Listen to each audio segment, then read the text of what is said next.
Maayong gabi kapaglaom. Ini nga pamana program ang pagdiskubre sa mga panublion gikan sa balaan nga kasulatan. Welcome back kita sa aton nga programa subong nga gabi. Happy Sabbath sa inyo tanan.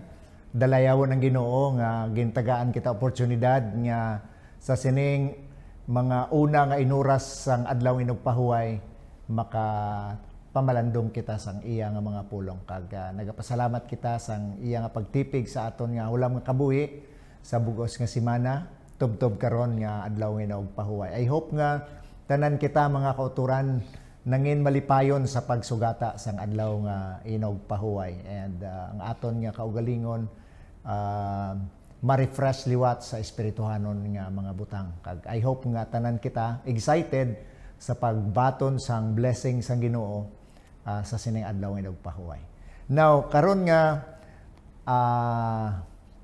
gabi mga utod magatuon kita as per sa aton nga revive by His Word nga guidance na o aton nga guide no as guide naton ara kita sa Ezekiel chapter 38 subong adlaw kag I hope nga naga-enjoy kita mga kauturan sa aton nga readings kag may mga matahom kita nga mga insights karon nga pag-aatunan. Kag kung may mga feedbacks kamo no, comments and mga insights, reflections and prayer request pwede naton ina mga utod nga masulat sa aton nga chat box and tagaan naton ina sa aton nga pagtamod no sa aton nga live nga presentation kag kung may mga bagay nga mga ginahangyo naton sa Ginoo pwede naton maplastar dira mga kauturan no so i-share man naton ini nga programa sa aton nga mga friends no agud nga damo ang makabaton sang pagpakamay and I hope nga you are enjoying so far sa aton nga Bible reading one chapter a day kag may mga ini paagi agod niya kita mga utod in one way or another makakaon kita makapartake kita sa Word of God every day before we go to our respective works. So karon nga tion bago kita magpadayon ginaimbitar ko anay kamo sa isa ka pangamuyo. Ginong Dios karon nga tion nagapalapit kami sa imo nga may pagpasalamat bangod sang oportunidad niya kami maka tuon sang imo pulong. Buksi amo na huna kag tagipusoon sa pagbaton sang mga insights gikan sa sining amon pagatun-an sa Ezekiel chapter 38 kabay pa og Ginoo nga ini nga mga butang makahatag sa amon sing inspirasyon samtang kami nagapaabot sa malapit nga pagkarin ni Ginoong Hesus. Salamat gid nga imo ginapamatian amon pangabay sa ngalan ni Ginoong Hesus nga ang personal manluluwas. Amen. Aton gina abi-abi no aton gina greet ang tanan nga mga kauturan naton diri sa West Visayan Conference kag sa guwaman sang West Visayan Conference territory nga nagasunod sa sining programa naton regular nga programa kada gabi no alas 6:15 hasta sa alas 7 kag aton sa kinaandan aton buksan sa pagtuon sang pulong sang Dios and sa latter part sang aton nga pagtuon mga kauturan amo ang pangamuyo no so aton nga gamiton sa gihapon ang aton nga ginahimo nga paagi no ang aton nga united prayer kag sa amo na ang mga paagi mga kauturan pwede naton magather ang aton nga family members to pray together kag himuon naton ini nga aton nang kinaandan no aton nga sistema sang aton nga kabuhi ang 777 prayer no so thank you gid kag kabay pa nga mapun-an kita sa espirituhanon ni pagpakamaayo paagi sa sining mga inisyatibo nga aton ginahimo adlaw-adlaw no so sa sining nga tion mga kauturan aton nga tun-an ang parte sa Ezekiel chapter 38 no kag ini nga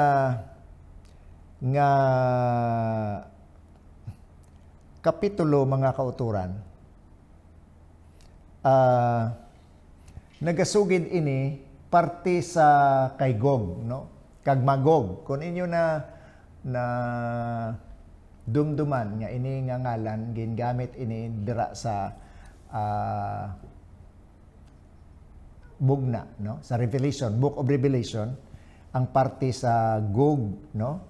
Kag ini si Gog, mga utod, ginkabig ini, no? Verse 3 diri sa chapter 38 naghambal, "Thus says the Lord God, behold, I am against you, O Gog, no? The prince of Rosh, Meshech, and Tubal." No? So kung sa aton pa si Gog, amo ni siya ang prinsipe sang Rosh, sang Meshech, kag sang Tubal, no? Now ang ini nga kapitulo, mga kauturan, no? Sang Ezekiel 38, nagasugid ini parte, mga kauturan, sa katumanan sang pagtapos sang exile, no? Sang mga Israelinon, halin dito sa may Babylonia, no? Ang chapter 38 kag 39 would have met a literal fulfillment after the Jews returned from exile if they had accepted the condition offered by the prophets. Now, because they persistently refused the condition of prosperity here pictured was never realized. Now, consequently, the combination of heathen nation could not come down upon a people dwelling in the prosperity indicated. Nakita naton diri sa sining kapitulo kung aton basahon ini nga sa sina nga mga panahon ang mga malaot nga mga tawo amo ang mag-aatake sa Israelinon. Kag amo ini si Gog mag-initiate siya sang isa ka war, no, against sa Israelinon. Kag ang Ginoo nagpromisa man sang protection against sa iya nga mga katawhan, no? Against sa iya katawhan. Now, ano ang relasyon sang sini nga kapitulo sa tagnaanon nga mabasa naton sa Book of Revelation? Now, kung aton basa diri sa Bible commentary, mga utod, masami ay magakuha kita sang mga comment from Bible commentary agud maintindihan naton kung ano gid bala ang iyang essence, no, sang sini nga kapitulo sa last days events, no, nga aton ginapaabot bilang mga katawhan sang Dios, no. Now, ang pamangkot diri, will the prophecy have an implication in the future? On the basis of the principle here enunciated, such an application can be established with certainty not by a subsequent revelation. Makita naton diri, there is only one direct New Testament reference to the imagery of this prophecy, and that is in Revelation 20 verse 8. Diri si Apostle John nagasugid sa aton kung ano ini nga tagna, which under certain condition would have been literally fulfilled in an earlier day. Will have a degree of fulfillment in the final struggle against God on the part of the vast host of the wicked called Gog and Magog. No? So may ara na siya nga significance, no, sa mag-aabot nga katumanan sang tagna. Now, ang espiritu sang tagna naghatag sa aton sang hindi diretso nga exposition sa sining kapitulo, no? Indirectly, of course, there may be seen a parallel between this struggle and final struggle against Israel and of God when the nation shall unite in making void God's law, no? Makita naton ang statement ni Sister White sa Testimonies Volume 5, 524. And the wicked fully unite, no, with Satan in this warfare against God. So nakita naton man kung paano ini si Gog nag-influence man, no, sang iyang mga neighboring countries to prepare them for a battle against Israel. So amo ni siya ang ginkuha man nga imagery sa panahon sa katapusan nga ang bugos nga kalibutan maga-unite man against sa mga tinawo sang Dios, no? And ang ginhambal diri pagid sang Espiritu Santag nga si Satanas maga-impluwensya sang mga malauton nga mga nasyon to destroy Israel, no? So in the near future, he will stir up the wicked powers of earth to destroy the people of God, no? Sa amuman nga bagay, amuman na manabo sa ulihin na, no? Kung ano ang na-state diri sa Ezekiel 38, kung paano si Gog nag-influence man sa other hidden countries nga mag-alay sila against sa atake sang Israel, amuman ang manabo mga kauturan, no, sa ulihing mga adlaw, no? So this age-long controversy will ultimately be terminated by the destruction of Satan and his hosts, no? Kag amo na ang gingamit diri nga term si Gog kag Magog, no, sa Revelation 20 verse 8. At the end of the millennium, nabala nato ng istorya sini mga auto, di bala? No, pagkatapos ang millennium, magapanaog ang bagong langit kag magapanaog ang bagong Jerusalem, no? Mabasa nato ng istorya sina sa may Bugna kapitulo 21 na nga sang nagapanaog ang bagong Jerusalem, mga kauturan, na si Satanas buhian gikan sa iya pagkagapos sang circumstansya, nabala naton ang paggapos sa iya isa ka circumstansya nga wala siya sang tintaron, wala siya sang dayaan bangod tanan nga mga kaupod niya patay. Kag amo ini ang panahon man nga pagabanhawon ang tanan nga mga malauton, amo ni ang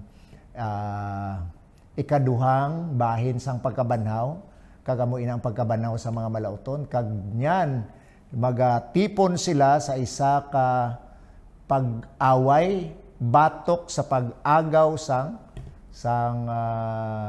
duog sang Dios, ang banwang balaan, apang nagahambal ang balaan kasulatan nga may kalayo nga nahulog gikan sa langit kag amo ang naglamon sa ila kaupod sa tong yawa Satanas, ang yanang dumaan nga manog, kag amo ina si Satanas, mga kauturan, kag ginsunog sila sa linaw nga kalayo, no? Kag tapuson sang Dios ang kalautan sa sining kalibutan. So, but by this time the conflict has reached worldwide proportions and can no longer be confined as a narrow sphere as indicated in Ezekiel 38 and 39, when it consisted of a military struggle against political restored Jewish state. So makita naton diri mga kauturan nga ini nga mga istorya nagapatimaan sa aton nga ang Ginoo magatapos sang kalautan sa sining kalibutan and his people will be protected, no? Amo ini mga utod kun daw ano ang Dios magapakig-away sa iyang mga katawhan, magapangapin sa iyang mga katawhan agod sa panahon nga ginalandas kita sang kalautan, sa panahon nga ginalandas kita sang mga hindi maayo nga mga influensya kag puwersa, malaot nga mga puwersa sa aton palibot. God is there to save us and to give us the salvation. So amo ina mga kauturan ang isa sa mga manami nga insight nga makuha naton sa aton nga readings, no, subong nga aga ah, sa Ezekiel chapter 38. Kabay pa nga mangin inspirasyon naton ini nga samtang kita nagakabuhi no sa sini nga kalibutan kag nagapaabot sa malapit nga pagkarinig Ginoong Hesus. Dumdumon naton nga ang Ginoo ara gid no magaupod sa aton bisan pa sa katapusan sang panaigon as per promise niya dira sa may Mateo 28 verse 20 mga kauturan no. So kabay pang Dios magpakamayo sa aton maghatag sa aton sing buhi nga paglaom nga ang Ginoo ara gid permi sa aton no. Maayong ang gabi sa inyo tanan kag kabay pa ang Dios magpakamaayo sa aton. Magakadto kita sa aton nga prayer kag sa gihapon ang aton nga sistema sa aton nga pangamuyo is acts no, adoration, confession, thanksgiving kag supplication. Maghimo ako sa pagpangamuyo sa unang nga bahin sa aton nga prayer sequence kag muna siya ang adoration and confession kag tagaan namong kamusing tion sa pagpangamuyo man i-gather nato ng aton nga panimalay sa sini nga tion sa pagpangamuyo sa sini nga takna pwede kamo makaluhod kita mga kauturan no kag sa mga kauturan naton nga daw budlay nga na magluhod pwede man kamo makapungko kundiin kamo camping nga conveniente kamo nga makapakig-angot kamo sa aton nga Ginoo no? So sa sini nga tion ginapangabay ko kamo sa isa ka maligdo nga pangamuyo magadoko kita sa aton ulo sa pagpangamuyo. Ginong Dios karon nga tion nagapalapit kami sa imo kag ginapasalamatan namon ang oportunidad nga kami makapanawag sa imo sa sini nga tion sang adlaw nga nagpahuway agod nga pangitaon ang imo pagpakamaayo. Takos ikaw nga dayawon bangod ikaw amo ang Dios nga nagtuga sa sining kalibutan sa bagay sa sining takna sang adlaw nga nagpahuway nagapahanomdom ini sa amon nga ikaw amo ang Dios nga nagtuga at the same time amo man ikaw ang Dios nga nagluwas sa amon kag sa sining tion man Ginoo nagapalapit kami sa imo kag maluyag namon nga dayawon ikaw paagi sa amon nga mga pag-amba kag sa amon nga pagsimba kag sa amon nga pagtuon sa imo pulong kag bisan pa sa amon paghatag sa mga ikapulo kag mga halad kag bisan pa sa amon mga pagpangamuyo tanan nga amon pagahimuon sa adlaw nagpahuway kabay pa og Ginoo na sandig ini tanan sa pagdayaw paghimaya sang imong nga ngalan kay ikaw amo takos nga dayawon nga amon Dios. Kag sa siniman nga tion o Ginoo nagapalapit kami sa imo ginakilala namon amon kaugalingon nga makasasala kag maluyag kami Ginoo nga ideklarar namon ang amon nga kaugalingon sa imo nga wala kid kami sing ikasarang wala kami sang igapabugal sa amon espirituhanon nga pagkabuhi kun kaisa nagakadusmo kami kag masami Ginoo nagakatumba kami sa amon ni pag-alagad sa imo. Maluya kami Ginoo, wala kami sa ikasarang. Kag nagapangabay kami nga ikaw gid mag bubo sang imo balaan nga espiritu nga amo ang magpatawad sang amon mga sala. Kundi kami nakapasubo sa imo sa pulong buhat kag panghuna-huna. Tinlui kami Ginoo. Gikan sa mga latok sang sala sa amon huna-huna kag tagipusoon. Kag kabay pa nga kuhaon nimo ini agud Ginoo nga walay sablag ang amon nga pagpakig-angot kag amon kabuhi dira sa imo. Mangindayag kag amon nga pagpanimbahon sa imo sa sini adlaw nagpahuway mangin mahamot nga halad para sa imo. Kag sa sini nga tion o Dios tagaan ko sing tion ang mga kauturan nga sila man makahanay sang ila pangamuyo sa imo sa pipila ka mga minuto nga sila magapangamuyo sa imo kagabay pa nga pamatian nimo ang ilang mga pangabay o Dios.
sa siningation o Dios. Salamat gid nga yara ikaw nagalingig sang imo igdulungog sa pagpamati sang amon mga pangamuyo. Salamat sang oportunidad nga kami makasimba sa imo sa espiritu kag kamatuoran kagabay pa o Dios nga sa gihapon ang imo balaan nga espiritu amo gid ang magapuyo sa amon nga tagipusoon nga amon ma-eksperyensyahan ang katawhay sang amon nga mga balatsagon kalipay sa amon tagipusoon kaguna-huna samtang kay magasimba sa imo. Pakamayo ang tanan nga mga kauturan diri sa West Visayan Conference kabay pa o Ginoo nga ang tanan nga mga kauturan makahigayon gid nga makasimba sa imo sining adlaw nga balaan. Pakamayuha ang mga serbisyo nga amon nimo unbuas ang tanan nga mga tangduan nimo nga magadala sang imong pulong magawali kabay pa ang balaan nga espiritu amo gid ang magahatag sa ila sing gahom nga mahimo nila ang ilang mga katungdanan suno gid sa imo man nga katuyuan. Pagpakamayuha man Ginoo ang tanan nimo mga kauturan nga yara sa mga balatian kag may mga kasablagan kabay pa nga Ginoo bisitahin sila sa siningation kag tanduga ang ila mga ginabatsyag sa ila lawas kagabay pa o Ginoo nga mabato nila ang kaayuhan sa ila mga ginabatsyag kag tagaan sila sing oportunidad nga magamit sa imo nga buluhaton. Pakamayuhaman ang mga kauturan namon nga nagluya sa pag-alagad sa imo bangod posible nasandad sila, posible may problema sila, posible may mga kaawayon sa ila. Kabay pa o Ginoo nga ang imo bala nga espiritu magatudlo sa ila, magadihon sa ila, magatandog sa ila tagipusoon kag maga-remind sa ila nga sa hindi pa ulihi ang tanan magabalik sila sa pag-alagad sa imo. Pakamayuha ang tanan namon nga mga kauturan sa bugos nga West Visayan Conference Territory. Kabay pa o Ginoo nga kami tanan mangin preparado sa malapit nga pagkarinig ni Hesus. Agod nga wala gid sing isa nga madula sa amon kundi tanan kami makadangat sa kaluwasan nga imo gid hatag sa amon. Salamat gid nga imo ginapamatian ang amon pangabay karon nga gabi among ginapasalamatan ini sa pangalan ni Hesus nga ang personal maluluwas. Amen. Madamo nga salamat mga kauturan. So sa liwat maayong gabi sa inyo tanan. Ini ang pamana program gindisenyo sa pagdiskubre sa mga panublion gikan sa balaan nga kasulatan. Ang Dios magpakamayo sa aton. Tubtubwas sa gabi sa amo man gihapon nga oras kag sa amo man gihapon nga channel sa Hope Channel Panay and Gimaras. Ang Dios magpakamayo sa aton. Happy Sabbath.